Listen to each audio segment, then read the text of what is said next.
Welcome, everybody, to the second meeting of the new year for the Anchorage Assembly. This is a work session on AO 2023-132 and 132S. This is the Chugach Access Service Area potential bond proposal as drafted. This work session was requested by the sponsors, I believe. No, by me. Oh, by Ms. Zalatel. But I think still we should let the sponsors have the floor, just kind of talk to us about the preliminary framework, and then we'll have a more robust conversation. So, Mr. Salt, your eyes are up. Introductions? Yeah, let's do introductions. Sorry, Mr. Salt. Randy Solt here. Karen Bronga. Zach Johnson. Kevin Cross. Scott Myers. Anna Brawley. Mike Zalato. Christopher Constant. Daniel Boland. Is there anyone on the phone? Miss Jasmine, let's see, there's no. Okay, so we have a pretty good. Tindall Ellis. Who is that? Tindall Ellis on the phone. All right, thank you. It's not an assembly member, member of the public. Thank you. So, Mr. Salt. Okay, so what we'd like to do is walk through the slide pack, and I'll go fairly quickly up to slide 9 because slide 9 is where the questions start. So you've seen the rest of it before. So go ahead and advance. Thank you. This slide just talks about the original intent of the ballot measure that was introduced about this time or around April of last year. Next slide. Just shows the CASA service area. Mr. Salt, I'm going to ask you to go back. Can you describe what you think the intent is?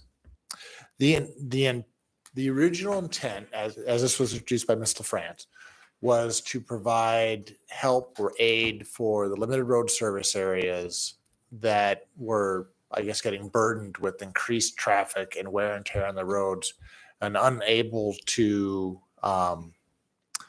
properly keep up with the funding and the required maintenance of those roads. Okay, so there might be an alternative theory on what the purpose was that was passed, but that's good. That's a good place to start, and then we'll go. Okay, this one, as I said, just defines the CASA service areas and the limited road service areas that are included in CASA. Next slide. Wait, there was one missing. Which one? ARTSA, the biggest one of them all, the one that's going to end up paying the bills. And so these are the limited road service areas listed, but not all of the road service areas. So we should add one to your list. Yeah, we can certainly add that. And ARTSA has the ability to do capital improvements where the road service areas don't. Let's just keep going. Okay. Yeah. Otherwise, we're never going to get to the questions. That's the goal. No, I'm just kidding.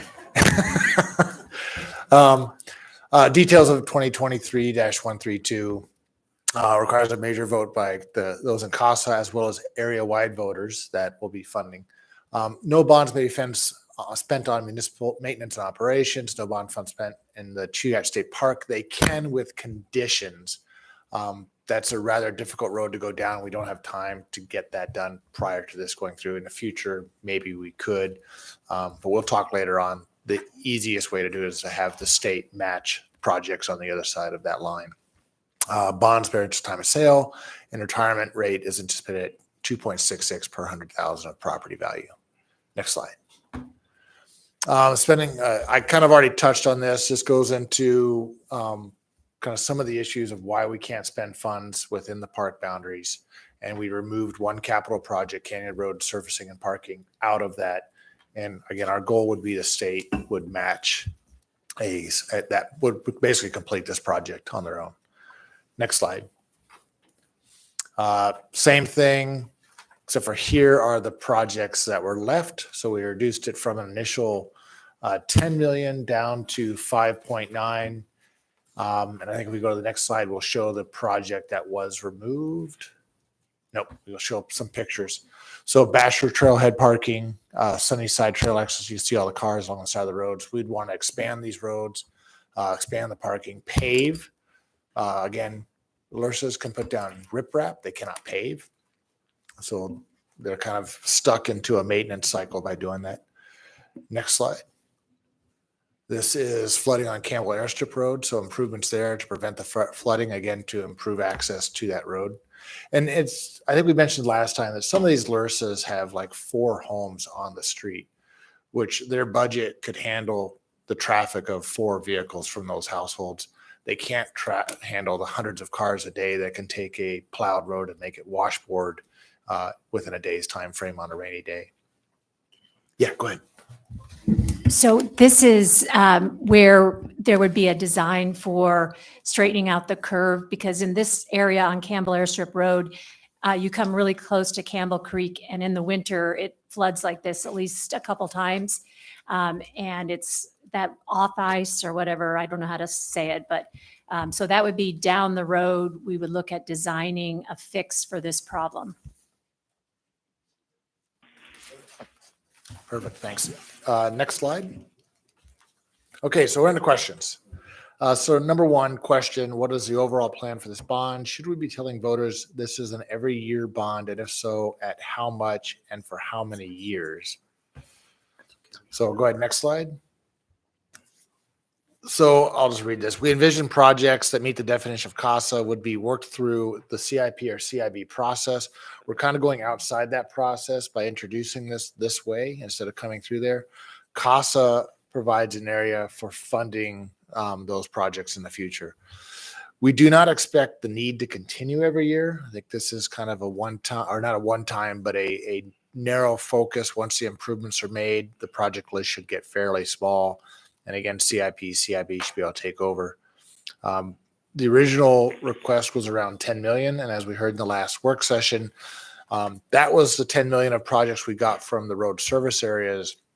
There were certainly projects that were possibly fitting into CASA outside of that we would want to consider in future packages to make sure that we, again, take advantage of CASA and the definition of why this was put forward to help fund those projects. Next slide.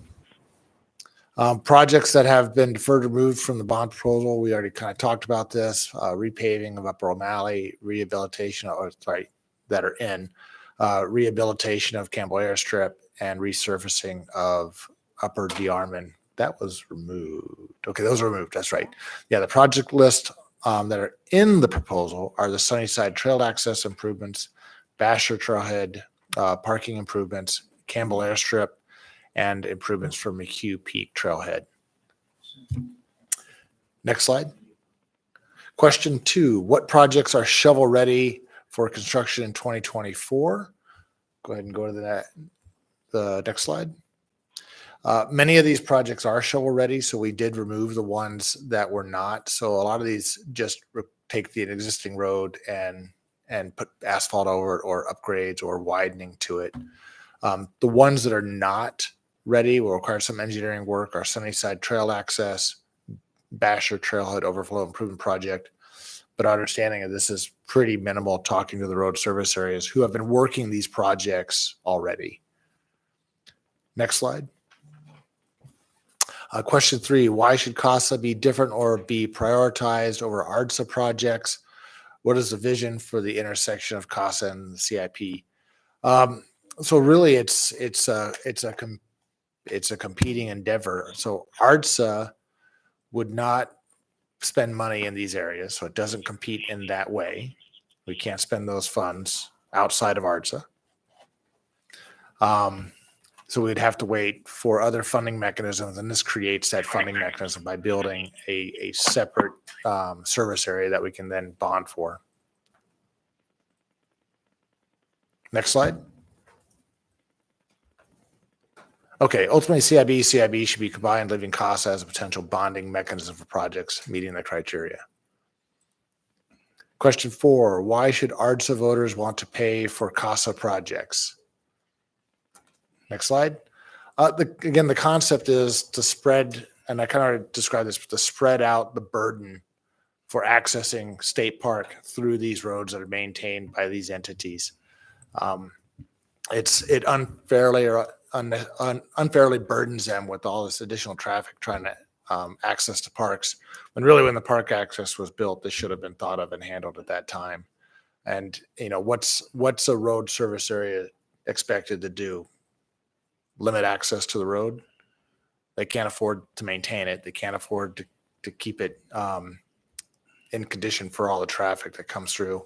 Do they try to gate it off? All those are unpalatable answers. So this is the approach we've chosen.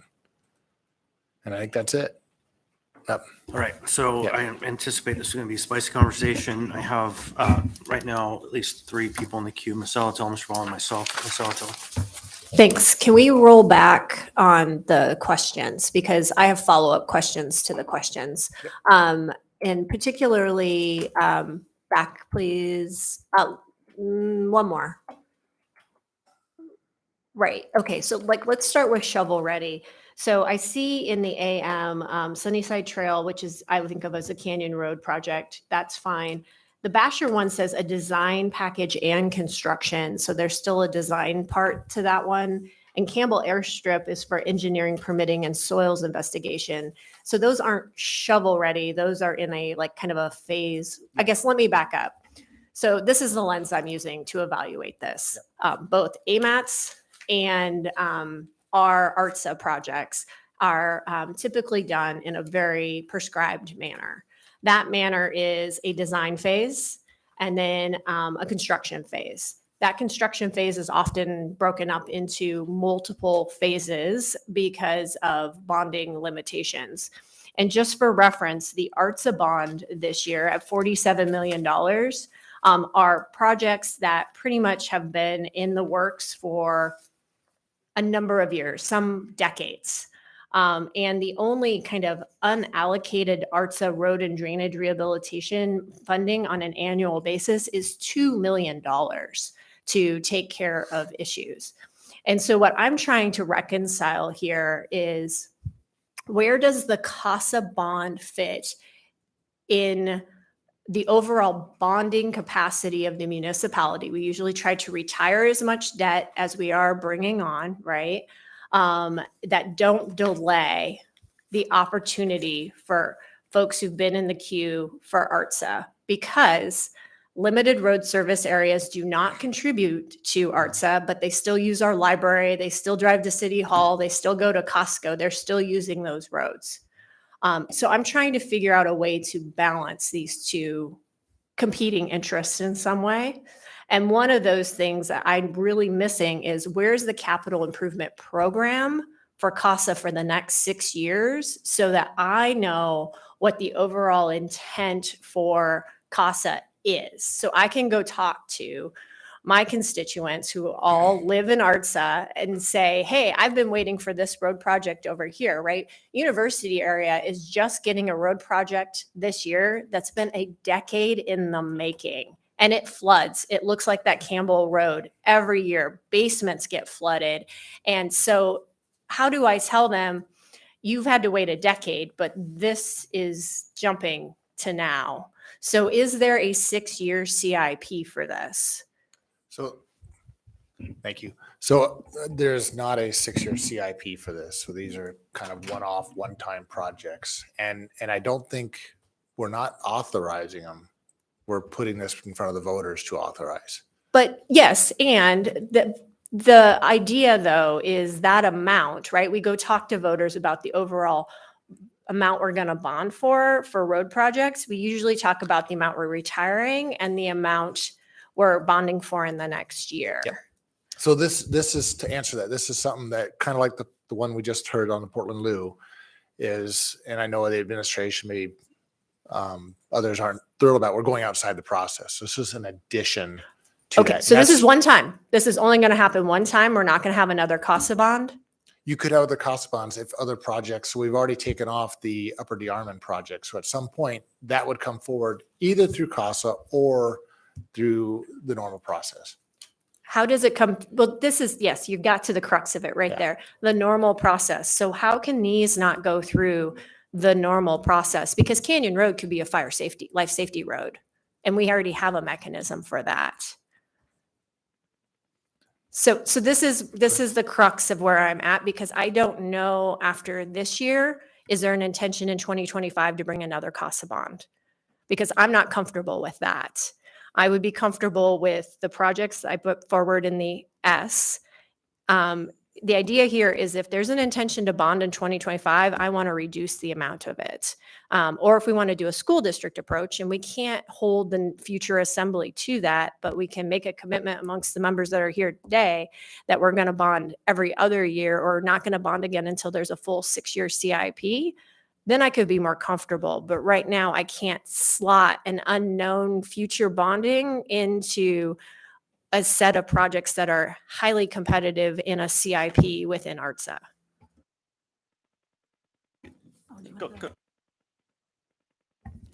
Ms. So I Barbara. think the difference, what I'm seeing here is less than a year ago, the voters said, we want trail access to the Chugach State Park. And we have very thoughtfully looked at which projects will take those cars that are parking on Basher Road, making it so that emergency vehicles cannot pass through. We have talked with Chugach State Park about a partnership for parking there. They've already looked at it as a design that would be very costly to move that parking onto Chugach State Park land. Instead, this would be a compromise.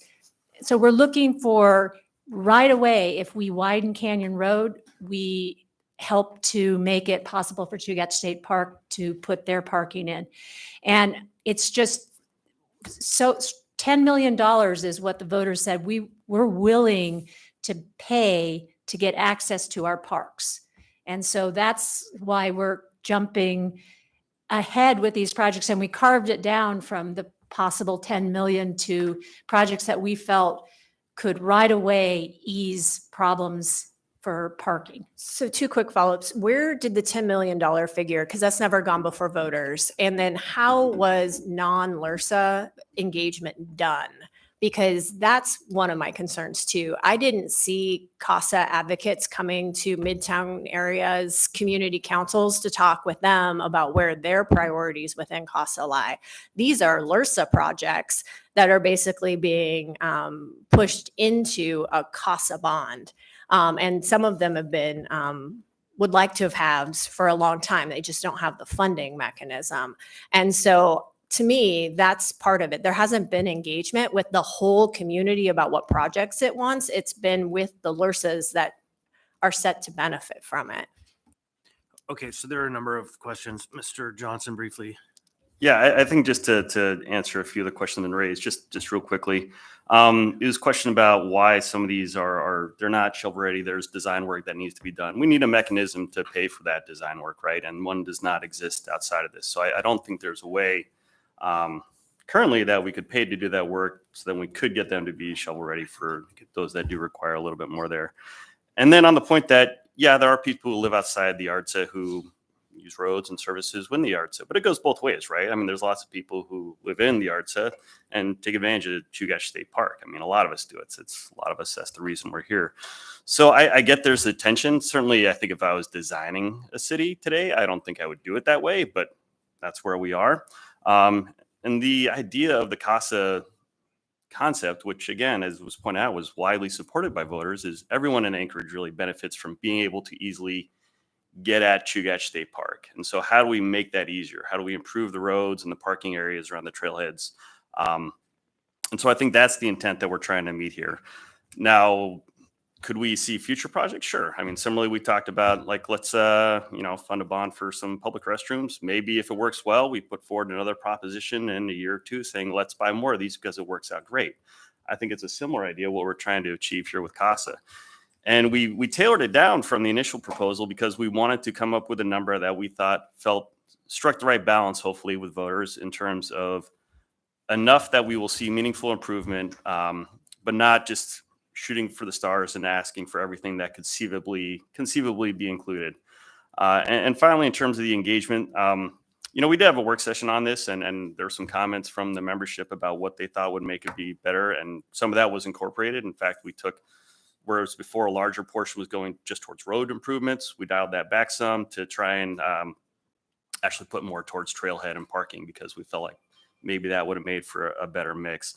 And then finally, I'll just say that I believe in the ballot language itself, it says that the projects have to align with the goals of LRSAs, right? So it shouldn't just be the LRSAs, but I think we are prohibited from doing something within a LRSA that the board does not also approve. So really, I think you need to get both in terms of something that the public feels good about and that the LRSA is willing to support. And I meant to have that language here, but I believe it is included. Yeah, I don't think that's actually accurate. I think that the only time the dual yes concept applied was when the question of creation of the service area. Once you have the service area, we don't grant veto authority to LRSAs. Yeah, I'm sorry. I have to double check on that. Yeah, I would love to understand the source of that language because I'm not aware of that. I thought it was the first vote was the dual yes vote. Okay, so still a number of folks in the queue, Mr. Bond. Thank you. So I'm wondering, for a question for the co-sponsors, when you chose the projects and you whittled them down, did you look at other bonds to try to see like, okay, what would, for instance, we just went through this whole process with the parks bond, and I think we ended up at 4 point something. And so this is like more expensive than that, which is interesting. So I guess, did you kind of compare different amounts for other bonds that voters have been willing to pass? And then also, did you, to Member Zolotel's point, in terms of prioritization of projects, ARTSA versus LRSA, and our transportation plans, like, did you look at the TIP or the MTP? Because under the complete streets project list, in the CIP, Canyon Road improvements, Upper DeArmond to Chugach State Park, upgrade and include a parking lot for trail users at $5 million is already sort of listed on the complete streets list, but it's listed after 48th Avenue upgrades from Cordova to Old Seward, Cordova Street reconstruction, 68th Avenue reconstruction from Brayton Drive to Lake Otis, 120th Avenue upgrade, Johns Road to Old Seward. So, I guess I do agree with Member Zolotel that this is sort of pushing projects forward ahead of others, even some that have been waiting and are already in our long-range transportation plans. So I guess I would just love to hear a little bit from the co-sponsors. Did you look at those long-range or short-range transportation plans? And did you look at other bond amounts when you're considering your proposal here? So I'll take the second part first. We did look at other bond amounts, and that's kind of why we cut back the proposal. We also looked at what was being retired and any variance there as well. And that was when we met with the administration. As far as AMAT and TIPS, no, we really didn't look at that. And you're right, we are reprioritizing projects based on voter input. These projects may never rank to an arterial or a road that's deeper in Midtown or downtown. But at some point, how do we get these projects elevated to where they get done, given that the community values them as important and they're used by everyone in the community? Thanks. All right, thanks. I have myself in the queue. I have some concerns about the process by which the list was developed and continue to have those concerns. Much the same as I have heard from my peers. It's, if we're taking special attention to ensure that the LRSAs are heard and we are only working on projects that are priorities to them, it seems fair that also ARTSA members should be heard in the process, right? It seems like what's fair for the main payer of the projects of CASA, we should consult them, right? And our traditional consulting process is CIP, CIB process, going to the community councils, talking about how these things are supposed to work. And sometimes we do have extraordinary projects that come around, but we tend to have those under either standard vehicles or emergency vehicles. By vehicle, I mean bond tools. And so that's an initial frame for myself. Like, I was pretty shocked to see a list come forward of all of those projects. Never once was, other than a member who lives in ARTSA, was any consultation done to the public.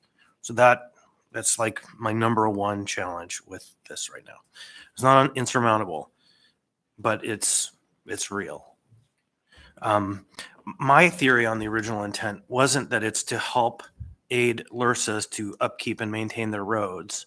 It was to help provide access, right? And I think that's a slightly different nuance, but beyond access, it was also amenities.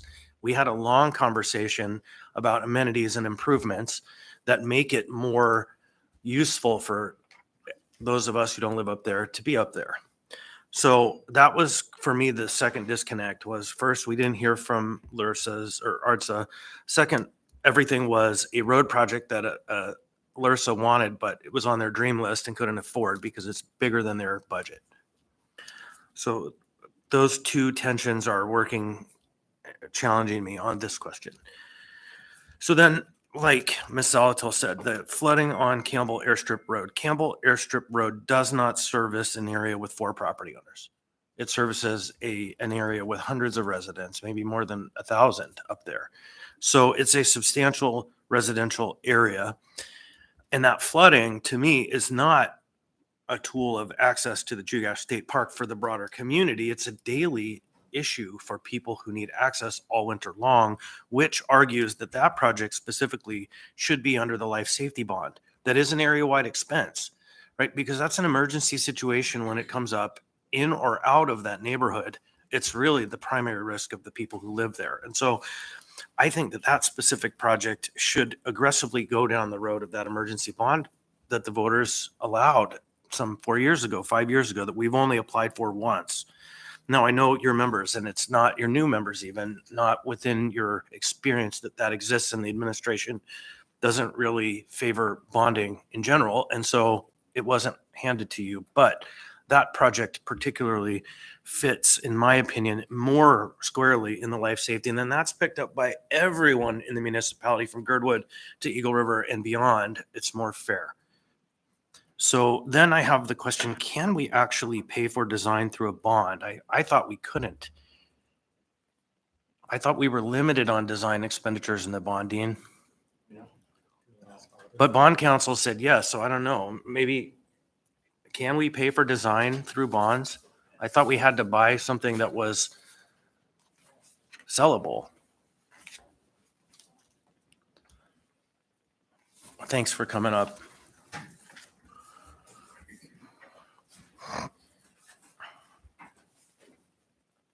Hi, I'm Ross Roosevelt, the Public Finance Manager. Thank you.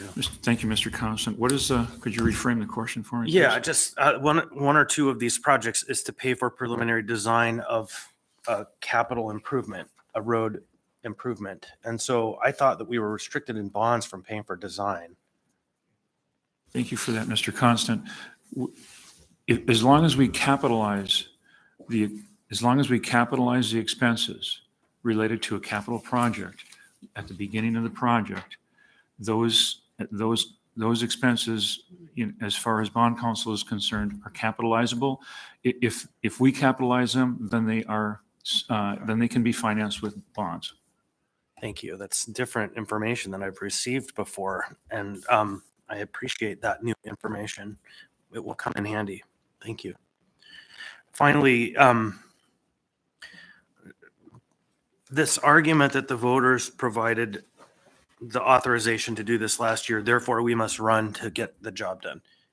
Don't slow down, don't look back, just run to the finish line. I don't know that that's the best approach. Measure twice, cut once. And so back to my main original point, I still struggle on the idea that these are LURSA projects not vetted by anyone from ARTSA. And so I'm not a no, but I'm not a yes, and I'm persuadable. So I wanted to speak to that flooding section and how that's just a neighbor problem. I am on Campbell Airstrip Road probably 5 days a week. There are 3 major parking areas beyond where that happens. And so as an East Side person, that road is extremely important to our access to the Chugach Range. If we don't go up Campbell Airstrip to go up Wolverine, Near Point, hit the Spencer Loop Trail, or the gas line, we're driving all the way around on Elmore, up Abbott to get to the mountains. And so this is an accessibility issue for East Side that at current, the Basher parking lot holds 14 cars. And on a sunny summer day, there's 100 people wanting to go up Wolverine that don't want to drive all the way around so that they have a larger parking area. So even if we had 500 people parking in the parking spots at those areas all day long, it wouldn't add up to the 1,000+ people who drive in and out every day. So the primary issue to me isn't access to the parks, it's in and out of the neighborhood. And so again, it's not that I don't think it's supportable. The parking lot in particular sounds like it does fit within the context very plainly if it's an expansion of the parking lot. But the flooding issue, which is ongoing and has been there for a long time, to me is the higher priority. Is it's an emergency issue. It is an in and out limitation of thousands of people to their homes. To me, that's number one. It's not.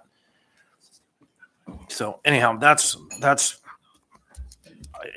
a nuanced thing, I think, but I agree people use it for recreation, but the majority of use of that road is for the multitude of people who live up there.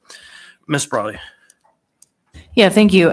This is all making me think, I wish years ago we had passed the Chugach Park Access Plan, which I think might have been a state plan. But that is exactly what things like this are that's what that plan was supposed to do, is give guidance, but we aren't there. So I'll just note, if the sponsors haven't looked at that plan recently, I know the draft is out there and there may be some guidance or at least some supporting language. Granted, it's not an official adopted plan, but it still exists. I think the conversation about LRSAs generally is interesting. I appreciate Member Zalatel's comments, and I think it is something that is bigger than this particular project. And I think it is a valid question to ask: why do we have so many LRSAs? Why are those? We have a lot of small ones, right? Maybe there is a world in which in the future they get consolidated. There's other kind of conversations. So I just want to put that out there as something I'm interested in exploring, not in this particular project. And then I also want to note, I appreciate other members' concerns. I haven't decided how I want to vote on this. It just is true that the locations that we're talking about are in LRSAs right now. And so I think I understand the arguments about ARDSA and who's accessing, and certainly this is a public access issue.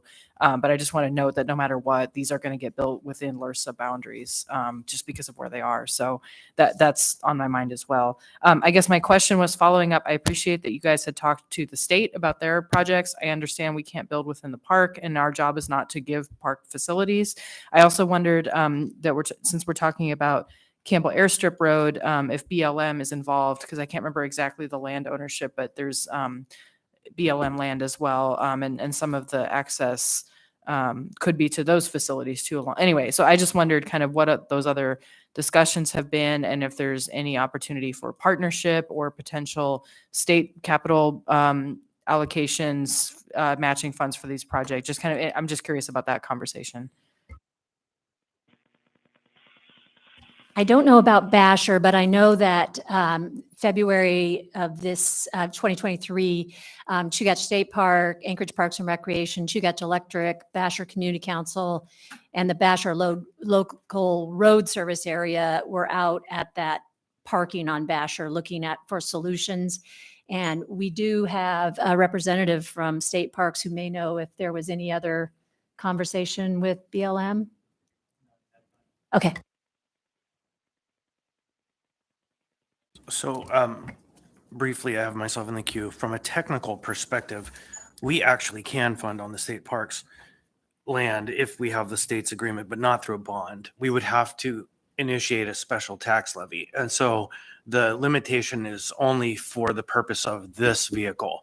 So we have more creative means of approaching the question. But before we go for a levy, we would really need a strong partnership and a decision with the state on what the priorities are and how we're going to do it, because the people will be hard pressed to build municipal tax properties on the state, but the tax revenues are liquid dollars that we can generally spend. And so, but the limit is this proposal is a bond. Thank you. So I wanted to talk briefly about the S version that's here. It keeps the Canyon Road project, otherwise known as the Sunnyside Trail access. And there's a rationale to that. And that's, if you look in the tip, there is already a plan to do some work on the state side around Canyon Road. And so it keeps these projects in alignment for this coming summer. And it's $4 million. It's the bulk of the cost here. I think to me, it is the most quote shovel ready. It doesn't need any additional design. It doesn't need studies. And so that's why I had the S version created. I'm comfortable with that. And I know it's much needed until I see, I think a 6-year CIP, quite frankly. How are the rest of these projects, right? If we're designing Campbell Airstrip Road this year, let's say, then where are we phasing it out, over the next, when is that end date expected, right? Would it be shopped for the tip and some use or in conjunction with any other funding mechanisms? It's just not quite there for me. Whereas I know Canyon Road, and I've been able to talk with some folks who are in LURSAs and other opportunities, that the Canyon Road, like that's a desperation project. It is desperately needed. The others, I think, could, because there's the design or an soils investigation or other pieces to it, I think could be a part of a larger planning process that could get done. And then once we had that plan and it was all in the CIP for next year, we can then know and we can start shopping those, right? Where can we find other funding mechanisms, particularly how do they intersect with AMATs? There's trails and non-motorized monies in AMATs as well. So I think there's an opportunity for partnership. And in a lot of those AMATs-based projects, it's only a 9% match for the municipality. And we end up bonding for a much smaller, especially if we're looking at potential reconstruction of a portion of Campbell Airstrip Road. I don't think that will be inexpensive. So that's where I'm at with this. I appreciate the conversation. I think this is the tension with all. I agree with Mr. Johnson. If I were designing the city today, I would not have done it this way because we are one municipality and we all use all of the roads. And I think we need to be mindful of that. And for someone who represents Midtown, particularly kind of that core of ARTSA, I have to be very mindful of all of my community councils who have been waiting on capital projects for years and years and years, and I deal with their basements flooding every spring and every fall. And so I'm just trying to balance those interests. I understand the need to mitigate the impacts for access to the Chugach.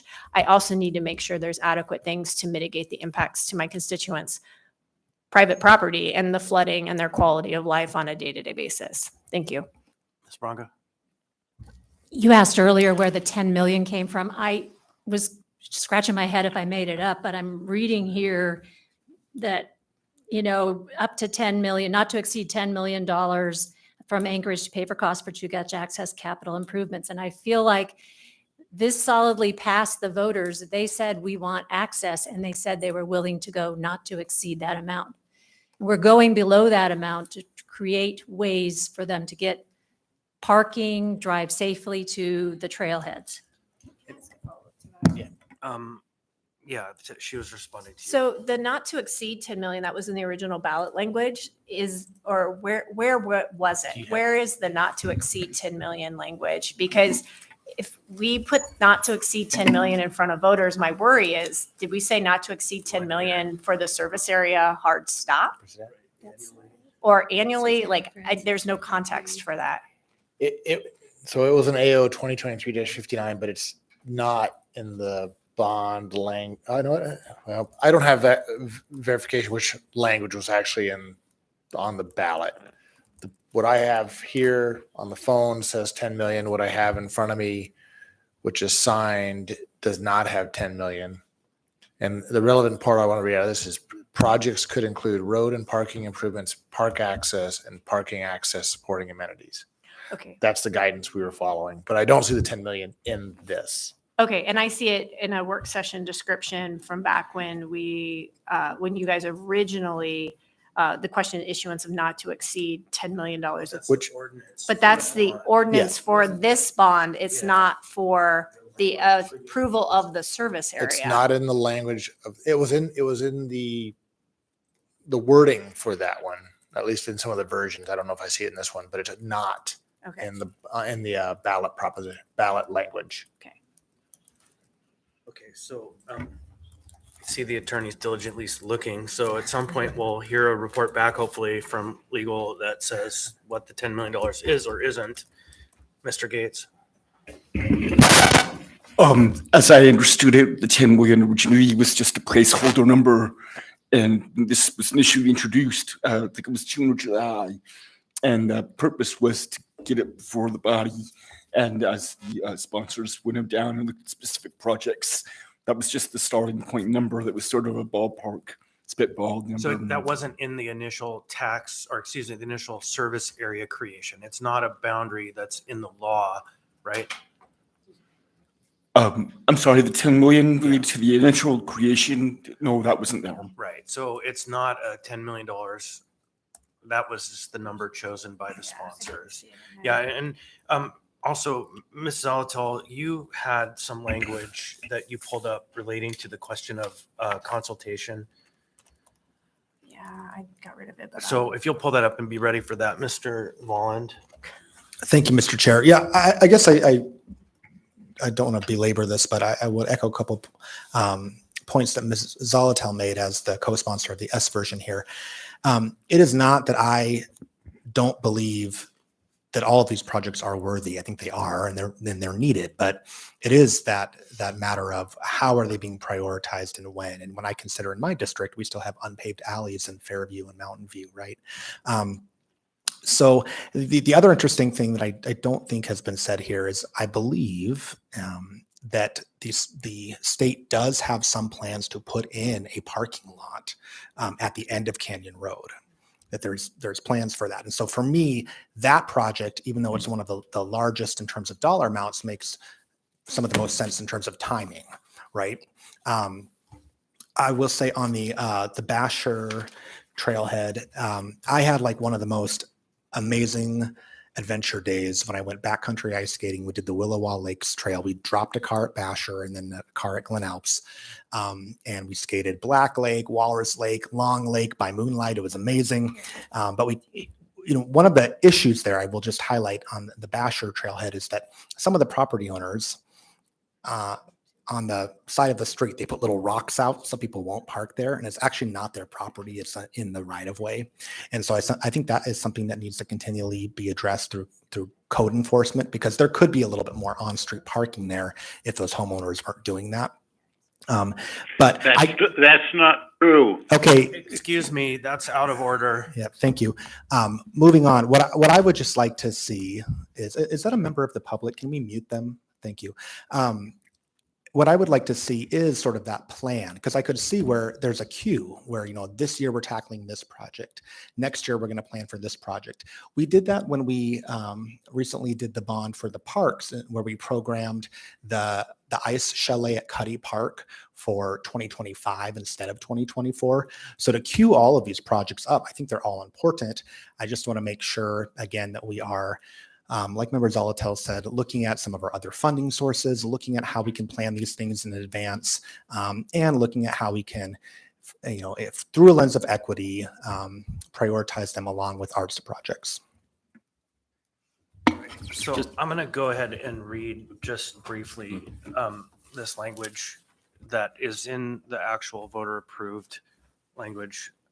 It says, when a proposed project for the Chugach State Park Access Service Area would be located in whole or in part within the boundary of a service area that provides roads and or drainage services, the municipality shall provide notice of the proposed project and consult with the Board of Supervisors for the limited road service area or rural road service area prior to including the proposed project in a capital improvement program and budget, and prior to proceeding to the construction of the project. The powers and the responsibilities of the service area shall not be affected or limited by the state, the CASA. So it doesn't say that they need to bless them, that it's a dual approval. It says we need to consult, but it also says that we do that by putting it in the CIP. And so to me, the language doesn't say, quick, let's get a project list together. It says, let's put together an amendment to the CIP that has a process that it goes through and gets voted on by us. That's vetted by the community. Anyhow, so I want us to recognize that the duty is to consult, not to gain, and that's AO 2023-8 as amended. So, and that's section C, which is, I think it's 27.30 dot, okay, that way, dot 27.30.085 part C is what the code now reads. So again, not to dissuade people from doing the work, but we need to make sure we have the right people in the room for the work. And so you wanted to reply? Yeah, thank you. Just to I think quickly address the issues Member Volin raised. And also that Member Zalatil mentioned, I mean, how do we prioritize these things, right? And I'm not here to say that the issues within the arts and the road concerns and people's basements flooding aren't serious. I think what we're proposing here is like, let's let the voters decide, right? I mean, there's also a bond going forward that would include road improvements and things like that within the arts. Now, if the people in Anchorage feel like they're willing and interested in doing that and the CASA, I mean, I think that's sort of their prerogative. I mean, I think what we want to do is let the people say whether or not they think this is in their interest. I mean, that's the idea why we go through the bond mechanism is we leave it up to them. And the reality is most of the people who would be voting on this don't live within the LURSs. Like they're a pretty small percentage. So really it's going to be the people in the general Anchorage Bowl who will look at this and decide, do I believe I will get $5.9 million of bond value out of this? So I think it's not an either or question. It's really a, can we do both? And I would put that question to the voters to let them decide. And I think your points about Canyon Road are well taken. We did, looking at this, try to look at what are the places that seem to be suffering the most and need the most attention. And honestly, if we had to pick one, it's probably Canyon Road. And the state is looking at doing a project to improve the parking access there. And really, if you have the parking without the road, that's not much good. And if you have the road without the parking, that's not terribly useful either. And we did want to hope that there would be alignment there. But, with the rest of them, these are areas that are, heavily used over traffic. Maybe there are other things that could be doing on top of this to improve access. But the general intent of this is the people of Anchorage, I think, on a broad level, everyone who voted on that ballot proposition said, yes, we see a lot of value in improving access to Chugach State Park, and we'd be willing to support that through a bonding mechanism. Now, could we come up with a 6-year plan? I think that's a reasonable next step, but we also don't, for being honest, I don't know if we know what the appetite of the voters is for how much they want to do. We felt like a $10 million bond might be too high. And then people might say, we're not ready to take on that much more debt at this time. So we dialed it back to a smaller number. And I think we will be informed by which way this goes, if it makes it onto the ballot, how much enthusiasm people have for future projects. The reality is if 5.9 goes to the voters and it fails, then maybe we come back with something smaller or we try something else. If it passes with overwhelming success, I think we could take that as an indication that people see value in this. Hopefully they see the value of the projects once they're completed, and then we can proceed from there. So I see this being an iterative project, but I do think it's one that so far the indications have been has broad public support throughout the city. I have Ms. Zalatil on the queue one last time, maybe. Yep. So I appreciate those comments, Mr. Johnson. But that's what a CIP is for. It lets voters know what might be coming. And then you have to decide each year what you're going to put on the ballot. I know my voters in Midtown would love to see the ARTSA bond much higher so that they could get some of these projects moving forward at an even greater rate. The flip side to this is who's going to be paying for both of these bonds? It's the folks in the ARTSA. And LURSAs aren't going to be paying for anything in the ARTSA, but this is the crux of it. They still get the advantage of the roads in the Anchorage Road and Drainage Service area being kept up and needing maintenance, right? And they don't pay for it. But we're saying if you want to access the Chugach, you should pay for that. Even though if I want to live in the limited road service area and go to the library, I don't pay for the roads to get to the library. I don't pay for the roads to get to Costco. And so that is why I guess I'm a bit fervent in my protection of the voters who live in ARTSA. Yes, they can decide, but I want to make sure that bonding capacity is really used to protect my constituents who are complaining about their roads not being what they need them to be now, and knowing every project they put forward through their community council process is nearly a decade in the making until it's a giant sinkhole on Northern Lights, and then they get relief. And so to say that, yes, this was approved by the voters last April and it's already materializing into a capital project, and was proposed at $10 million of capital projects, that's well and above what ARTSA gets for its as needed projects on a year-to-year basis, which is $2 million. And that's not the ones that have been waiting a decade. Thank you. So I'll just respond real quick. The list of 10 million was from existing projects, so it wasn't necessarily, it had basis. But I'll check with those in the room that everyone that's in CASA will pay for this bond, including those in the limited road service area.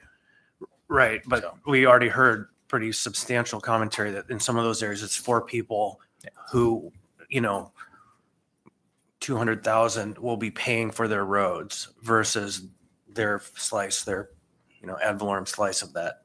And so, Yeah. but up on Basher, it's different. They're 1,000 plus. And so, it's a balance of equities, I guess, in the end.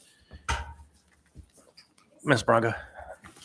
Oh, I'm sorry, Mr. Cross, did you ask me in the queue?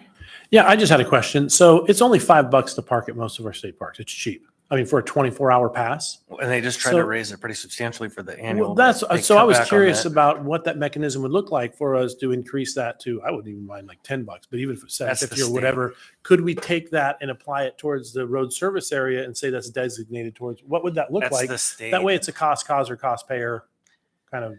Yeah, that isn't muni money at all. That goes to the legislature into their black box, and then whatever dark. Well, it's kind of like our magic they property have. taxes, half of it go to the school board. You know what I mean? I'm just looking like it's like, it's Yeah. a cost carrier, cost payer. How do we make sure that this, if the traffic is being created by those individuals that are using the road and the individuals like myself who use the parks consistently, I understand the value in that, and if there isn't a funding mechanism that's cost cause or cost payer. Thank you. Right, and I think that this vehicle that we're talking about now is the best idea yet that has garnered the most support from the broadest set of constituencies in the municipality. So I think we're getting really close to the point where the muni has a tool. And so whether we're there or not just depends on some certain specifics, and whether it's this year or next year, who knows? But I think the answer to your question really is, this is the best we've been able to come up with so far. Mr. Wallen had just asked the question about, was there a previous effort Mr. Weddleton worked on with Parks on the Hillside? And it was, they didn't vote. They voted themselves not to join the Park Service Area, which would have provided them the opportunity to be under the Parks umbrella and get payment through that bonding process and the maintenance process. And so when that dual vote happened, and some years ago now, it failed. The Muni voted yes as a whole, but the service areas up there voted no. And so this is where we are now to answer that question. But I think the gist of getting money from the state through that permitting process, they live and die on those dollars for the Parks Department, for the state. And so, there's no money there. So, and I imagine they needed the $75 for the annual permit that they didn't get this year. Ms. Bronga. I just wanted to speak to Mr. Cross. So Mr. Corwin, we had some discussions with him about if this lot at Basher was not put on state land, which would be pretty costly, the route to get to state land where we get a level enough spot, instead put it on muni land, perhaps we would get a memorandum of understanding.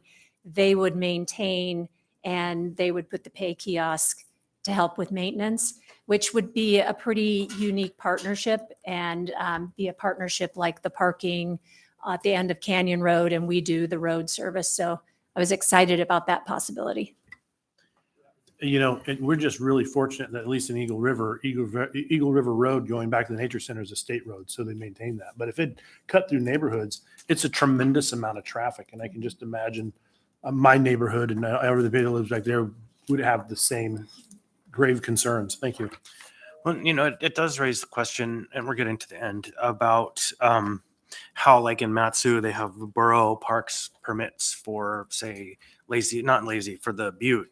and lazy actually. So the Matsu Borough does have that process, but if it's on state property, that's one thing. I think it's interesting that the state would be willing to maintain our parking lots, if you will. It makes me have kind of PTSD about road service and plowing and sidewalks and Torahs and who's responsible for what road.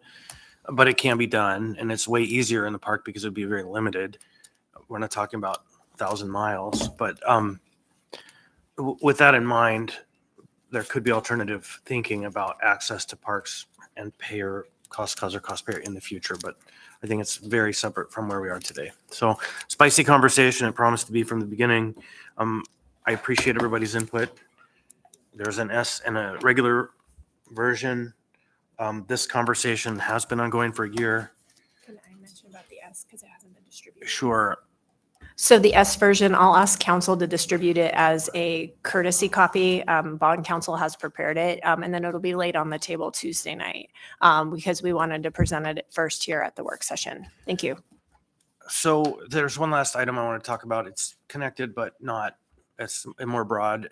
We had a discussion earlier this week about, I want to make sure members understand the process where we are now relating to ballot questions and the bonds. So we have the end of our opportunity coming up soon to do anything in relationship to the election on April 2nd. And so our last time for action really is the meeting of the 23rd to take action on bond questions, voter questions, anything that's coming forward. And so as you have learned probably a bit, and with the new relationship, I'm very grateful for Bond Council and Mr. Riswald for their work with members on getting bond questions and run through Bond Council. The purpose of doing that is because we need to ensure that we have all of the bond questions vetted by council so that when the time comes to sell the bonds, they can establish the full faith and credit of the municipality has faithfully been attributed to this project, meaning the voters were told the truth, they were given all notice required by law, and therefore these bonds are not going to be subject to litigation in the end and rescinded and we lose our money at the bond level. So what that means practically is that we have a very firm deadline for making any upward changes to any of the bond proposals or structural changes to any of the bond proposals. And that introduction deadline we have concluded is the 11th on the addendum for the meeting on the 23rd. And so amendments can be made down without causing threat to the validity of the bond, but they cannot be amended up unless they've gone through all necessary public process. And so that means that time is rapidly closing. So if your intent is to increase or substantially change the nature of a bond proposal, your deadline is the 11th. So just know that that is the functional reality that we face. And after that, members, especially new members, will choke. Why can't I amend this? And I get it, but it's because there are forces at work that we have to meet. So that's my homily on getting things in. And so there's. This is not audience. Generally, work sessions, we don't. Committee meetings, we would. I mean, if the state has somebody that wants to actually say anything, you may. I think shaking your head is a fine answer. I had a caveat to your bond. Sure, Ms. Alta. So the thing with what Chris is saying, though, the big deal is it has to go through bond council and be an S version to do those changes. It can't be an amendment. So project additions and then upward increases. And so the time it'll go quick. And as you know, most of the bond propositions have all now been published in the agenda. So you have the project lists and the amounts. Yep. So it's just, I want to make sure everybody recognizes that here comes this black and white line that once we cross it, there's no going back. And so the 23rd is that date. And special note, some of you haven't probably heard this yet, but we have a number of items that didn't get through at the last meeting time. Everything, just some items take so long. We're possibly, and I'm asking you to look at your calendar, is going to schedule a special meeting for the 16th to delay any items that are not really contentious, but we don't have time to get to on Tuesday night, so that we can have the meeting of the 23rd to just make sure we get through all the bond questions as a final. So that is a potential reality. If we have 15 or 20 items that get left over, we can't get to, and they've been hanging out, that we will hold a special meeting. Ms. Brawley. Just to clarify, are you talking about during the day or would it be like a 5 p.m., 6 p.m. start? It would be Tuesday night, kind of probably a 5 p.m. start, could be a 6 p.m. start. I think we can do items that were published on the agenda that were public hearings at 5 if it's at a continued meeting. Am I correct, Mr. Gates?